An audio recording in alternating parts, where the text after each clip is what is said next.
I'm Ann Dart. I'm Tracy Stormy. And I'm Kathy Knight. And together we are It Was a Dark and Stormy Book Club, a podcast for mystery lovers. Welcome.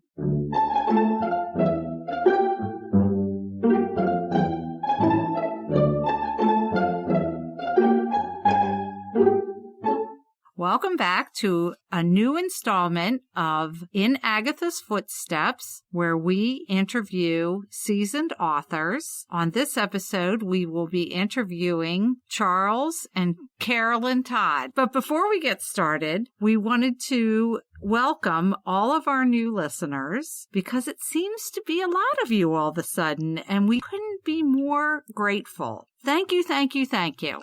Absolutely. We're just thrilled to have so many new people on board. We promise that we will do our best to bring you interesting interviews and fascinating books to talk about. We are trying so hard to bring you a good product, and it is really paying off, and we hope you really enjoy it. Tell all of your friends about it, too. Absolutely. Let's jump into the Charles Todd interview.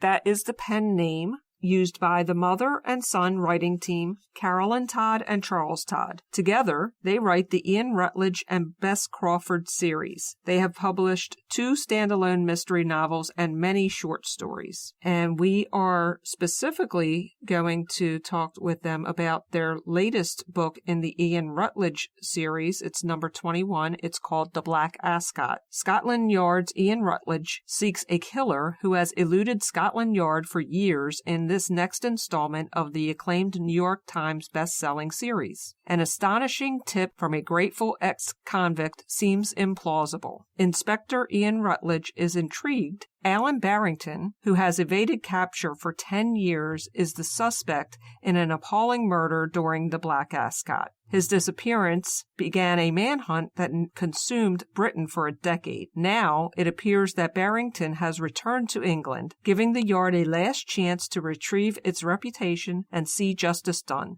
Meticulously retracing the original inquiry, Rutledge begins to know Alan Barrington well, delving into relationships and secrets that hadn't surfaced in 1910. Is he too close to finding his man? His sanity is suddenly brought into question by a shocking turn of events. His sister Frances, Melinda Crawford, and Dr. Fleming stand by him, but there is no greater shame than shell shock. Questioning himself, he realizes that he cannot look back. The only way to save his career, much less his sanity, is to find Alan Barrington and bring him to justice. But is this elusive murderer still in England? Well, we hope you enjoy this as much as we did. Charles and Caroline have become 2 of our most favorite people. Welcome, Charles and Caroline. Can you explain to our listeners what the Black Ascot is? It was a chance to see and be seen. Weather changed England to the warmth of summer. All the royal family came then. Quite often they ran horses in the races. But in 1910, early spring, King Edward VII died. And the problem was, do we still have the Ascot races? The court is in mourning. Would it be gauche to do that, or would it be the right thing? And most people said, well, the king loves racing more than anything, so I think we should have it, but we'll all wear mourning, black, everything. Handkerchiefs, ties, umbrellas, parasols, everything was black. And so they called it the Black Ascot. And we happened to come across a picture of it in one of the books we were looking at, and we thought, now what a great place to set a murder. Well, that must have been a sight to see everyone in black. You can actually go online and look up the Black Ascot and see actual photographs from that time with everybody. They still have their feathers and their lace and all that, but it's all black. And the thing that really struck us was a picture of the grandstands. Even though it was a black and white picture, you could see this sea of black against the backdrop of the band. I'll have to look that up. Wow. Really impressive. The only problem was that took place in 1910, and obviously that was before Rutledge's time with Scotland Yard. We said to ourselves, how are we going to approach this? And we looked back and discovered that we had not done a cold case with Rutledge. So that led us to create this cold case where Rutledge is told that perhaps the person that has been accused of the murder is back in England, and then he begins his cold case search for what happened and where Alan Barrington is. Well, what a great way to include something from history in the book that you found a way to make it fit. Yes, we do this in most of our books. It's really fascinating to find out exactly what a place might have done in history, how this could be put into a mystery novel written today. Why do I get the feeling that you guys enjoy the research a lot? We try not to show it. We try not to make the book the travelogue. In the Black Ascot, Ian Rutledge travels to Sandwich to investigate and speaks with Vicar Oliver Ranson. And it really struck me that you included a description of him with a long diagonal scar across his face. How important is it to give such a minor character a distinguishing mark like that, and which of you would be more likely to imagine this type of physical description? I think we both do. Charles? It immediately piques the reader's curiosity. Their interest is piqued. They want to know what happened, how it happened, why this person, especially someone who is a member of the clergy, to have that kind of mark on his face. And it sets him apart. It makes the small characters come to life. It really gives them a presence in the book. Otherwise, they're just walk-on actors who come in, say their piece, walk off. Find something about them that brings out their character, really helps the entire flavor of the book. It sort of enriches it. So which of you came up with that description, by the way? Charles, do you remember? I don't remember which one. Put you on the spot. Okay. To be honest with you, that's the funny thing about the way we write. Because we write scene by scene and we don't outline our books, we will kick an idea around, and every time we're introducing a new character into the story, we'll have some discussions about, first of all, why is this character needed? Are they pertinent? And what is it about them that in one case or another will either draw Rutledge's attention or be something that he's meeting the person anyway, but as Caroline said, this is an added feature that adds some depth to understanding the character and the way they can behave. Oh, interesting. You know, it's also very frustrating when you're reading a mystery and the milkman comes by and you don't pay attention, and then at the very end they say, the milkman did it. And you think,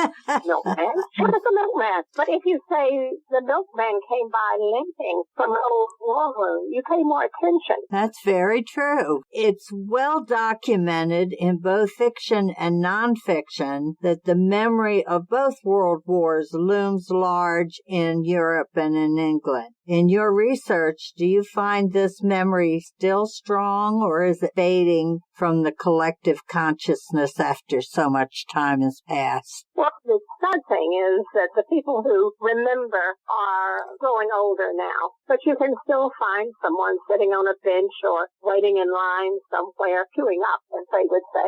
You find out that they had a great uncle who was in the war. They remember him, or their grandfather, or some cases even their father had fought in the war. And you sit there and talk to them for a while, and they tell you how very ill this person was, or how hard it was for him to be back into normal life. And you begin to see what the cost of the war was. The main thing is that Britain pays more attention to World War I than we did. We didn't come into it until April of 1917 when we declared war. We really had troops in action in June of 1918, just a few months before the war ended. It doesn't resonate here the way it does in France or in England, or even in Germany for that matter. I remember when I was very young, everybody from a certain age either served in World War II or had done something associated with the war effort, especially males within a certain age group. And there were still some World War I vets, only they were very rare. It was unusual to come across someone say, my uncle's age that had not served in World War I. Now, when we talk to people, they're remembering their grandfathers or their fathers, but more and more now it's their grandfathers and their great uncles. And so it's a little more removed from the collective conscious, if you will, than it was at that time. I can only speak from my own experience. I have a 19-year-old son who is fascinated with it. He wants to know everything there is about it. So I really do believe that it's not something that is fading that quickly. Other than the personal experience, we're not going to get as many of those stories. That's what I was speaking to more closely. I think people are still interested in the history of World War II, and I know a lot of people that find World War I and World War II very interesting as students of history, just as you have people who are fascinated by the Revolutionary War or the Civil War, but you don't have that immediate family connection that you did in the past. Well, historically speaking, we're still seeing the repercussions of World War I and a lot of things that have happened in our lifetime. The World War II, the problems in the Middle East, the problems in Africa, some of the problems in Asia. We don't think in terms of the fact that a lot of these conflicts have their basis in World War I. Look at the Arab-Israeli conflict, and that definitely goes back to World War I, to Arabia. In many ways, it's really good that, we started the trend for World War I in mystery. They hadn't been doing those for a long time. And so a lot of people have picked the thread up, and I think this brings it to the attention of people who wouldn't sit down and read a history book. But they'll read a mystery and they'll say, oh, this is interesting. I wonder what else I could learn. One of the pressures that we feel very vividly is so many people do read historical fiction to get exposed to different time periods, and that means that we have to redouble our efforts to make sure that everything that we put in is as accurate as humanly possible, so that when people find different aspects of the books that lead them to do some more reading, that they don't find out that, oh my goodness, no, it really wasn't like that. You kind of answered our next question of why you set your mysteries in World War I. You could have chosen any era to write about, but you obviously had a passion for this, and you also answered about the research. There was a third thing here. We wanted a detective who could detect. We didn't want him finding answers in science. I mean, nothing wrong with NCIS and CSI and all the other shows where they use modern science. So we wanted to pit him against the killer, person to person. And in 1919, when the series actually begins, we have glimmers of some of these things in the future, but they don't have a way to be utilized in 1919. They couldn't compare bullets. They could look in a microscope and see a bullet, but they couldn't look at it right next to another bullet. You had no way with computers to access fingerprints all over the world. They didn't have DNA. So Rutledge has to use his wit, and that we love. First of all, to be honest, both of us have a love of England and British history and had already traveled there quite a bit before we even started the series. As we said, World War I had a greater impact on England. Plus, World War I changed the old imperial British, Victorian, Edwardian type society into the beginnings of the modern British society as we know it today, with the changing role of women, their right to vote, the tremendous loss in manpower. Women were taking on roles permanently that they had never been exposed to before. The whole country was devastated by this. This wasn't it was a big deal in Washington or in our case in London, but didn't really filter out. The impact of World War I was felt throughout the country, and that was one of the things we enjoyed so much, was traveling around these little villages. To this day, you go to a little village in the middle of nowhere, England, and their village monument to the Great War is the centerpiece of that village, and they are beautifully kept and fresh flowers, and it's a source of pride for that individual town everywhere you go. Yes, that's very true. Do you have real inspirations for your characters of Bess and Ian? I guess the best thing to say, it's hard to put real people into a book because they do what they want to do. And so we come up with our characters, and they'll do what they want to do, but in the context that we're writing about. We did mention Rudyard Kipling in one book because his family history was very much like something that Bess uncovered in the story. It's easier to create, I guess, than it is to get inside the head of a live person. We mention them in passing, but they don't take a role. They're just a reflection of the times when somebody says something about Churchill or the strikes in Wales and that sort of thing. It's